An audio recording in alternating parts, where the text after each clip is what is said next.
5 persona kanë humbur jetën si pasojë e 2 aksidenteve tragjike që kanë ndodhur në ditët e para të 2026-s. Bilanci i viktimave pa përfshirë aksidentet me plagosje është i frikshëm, referuar faktit se gjithçka ka ndodhur në më pak se 48 orë. Nga aksidenti tragjik i aksit Tepelen-Gjirokastër në atë të fshat Gocaj, në aksin Lezhë-Shkodër.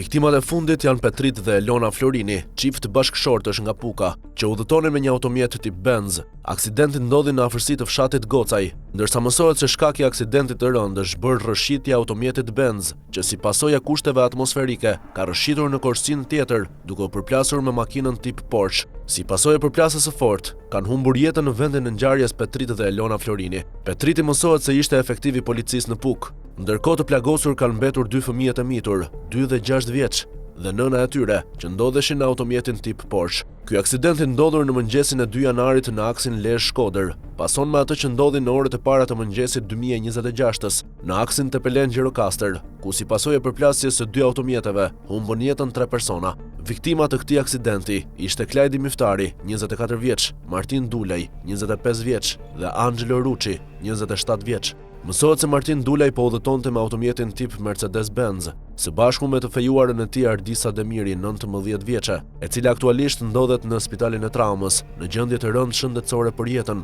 ndërsa Klajdi Miftari udhëtonte së bashku me Angelo Ruçin, djalin e shefit të komisariatit të Tepelenës, si edhe nipi ish kryetarit të Kuvendit të Shqipërisë Gramoz Ruçi. Ndërkohë në rrugën e Kombit ka ndodhur një tjetër aksident, një ambulancë e cila nga raportimet është përmbysur, ndërsa si pasojë janë përfshirë në aksidente dhe disa automjetet e tjera. Në aksidentet e ndodhura ditën e sotme, 2 janar, qoftë ai në afërsi të fshatit Gocaj dhe ai në rrugën e Kombit, duket se shkaku janë kushtet atmosferike. Qarku i Lezhës është përfshirë nga rreshje të shumta të shiut, çka duket se ka ndikuar në rrëshqitshmërinë e rrugës.